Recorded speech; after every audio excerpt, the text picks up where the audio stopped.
Здравейте хора, аз съм Божидар Киров от Шара Фишинг. Днес ще покажа видео как да хвърляме правилно и как да слагаме клипс и за какво служи.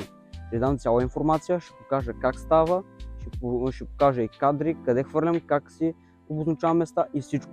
А на вас ви пожелавам приятно гледане.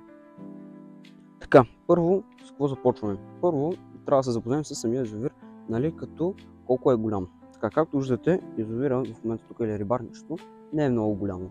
Тук имаме дистанция около, примерно да кажем 10-15 метра имаме, максимум 20. Така, тук трябва да си набележим места. При папурите е малко по-различно. Трябва да намерим места, примерно, както някой камък, ако си там, или някоя пречка, да хвърляме някъде близо до там. Между другото заваля, става много яко. И ние трябва да се нацелим, примерно, там съм си разчистил там долу място, съм си разчистил. Там, където аз ще хвърлям. Сега какво правим? Има няколко начина ние да хвърлим. В принцип аз вече съм си сложил клипс. Може да видите, сложил съм вече клипс на дадена дистанция. Ако искате първо, може с захранка да хвърлите и да видите какъв ще бъде резултат. И оттам нататък вече сложите клипса, ако е вече прекалено голям самия язовир. Но ако е примерно нещо такова, може от ръка отдолу да се хвърли. Преспокойно. Но нарочно сега ще покажа и двата начина. Така, първият начин какъв е? Първият начин ние трябва първо да хванем самата хранилка. Трябва да ни бъде до нивото на нашите очи или до главата, на нивото на нашата глава. След което хващаме хранилката. Даже в миналото клипче, където правих риболов за каракули и шаран, показах. Хващаме хранилката. Ето така я хващаме. И там горе, ето може да се види, трябва самия връх да е под напрежение. И вече си набелязваме къде ще хвърляме. Посоката на самия връх ние разбираме точно къде ще хвърлим. Няма как да хвърлим тук и да отиде от другата страна. Заради това какво правим? Опъваме, приготвяме се и изстрелваме. Нека да покажем. На супер място успяхме да хвърлим. След което само затваряме и си прибираме.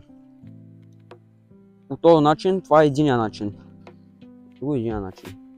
Много тежко почва обаче да вали. Така, това е единия начин. Сега, втория начин е с хвърляне от горе.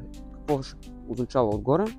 В смисъл да си направите пръчката по този начин, да я дадете назад и след това да изстреляте. Тук съвсем лекичко трябва да се изстреля, не силно, съвсем леко. Ето. И веднага удря клипса. Какво трябва да се направи, когато ние работим с самия клипс? Ние със самия клипс трябва винаги, когато примерно правим някаква голяма дистанция или просто правим някаква дистанция, ние трябва винаги да връщаме назад. Според това как ние сме захвърлили. Аз ще захвърля малко по-силно и ще върна назад. И ще ви обясня защо. Така, върна назад. Защо? Защото когато примерно е малко по-силно, може да станат две неща. Или да се скъса основното влакно, или да се счупи съвсем случайно клипса.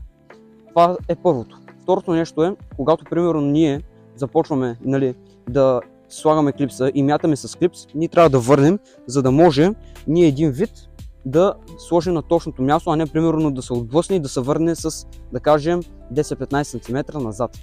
Това е като цяло за самото хвърляне. Така по този начин се хвърля. Обясних къде да хвърляме, как да хвърляме и по какъв начин да хвърляме на различни водоеми. Например, на по-големи водоеми се хвърля по-надалеч, за да може ни там да гоним по-големи риби. Но тук е малко рибарничето, деца вика и ето тук мога да метна и да ударя там долу папур. Сега ще демонстрирам отгоре. Лекичко хвърляме с парабола и вуаля! Ние вече имаме дадено място. Като също продават и колчета за дистанция. На тези колчета за дистанция ние можем да си измерим някаква дистанция, примерно да кажем 10 метра. Примерно, да кажем, да си представим, тук има две колчета, слагаме, въртим няколко пъти, след това слагаме клипса, обръщаме се, приготвили сме храната и само се иска от нас да заметнем хубаво, точно, за да можем също ние да правим хранително петно. По този начин ние успяваме да хвърляме точно и да покаваме рибките след всяко хвърляне да ядат. Може и без хранително петно, ако рибата е повече, може на клипса след всяко хвърляне остава се по някаква храна. И по този начин ние можем да си правим малко по малко самото хранително петно, където рибите знаят, че там има храна. Малко фреков, според не е проблем.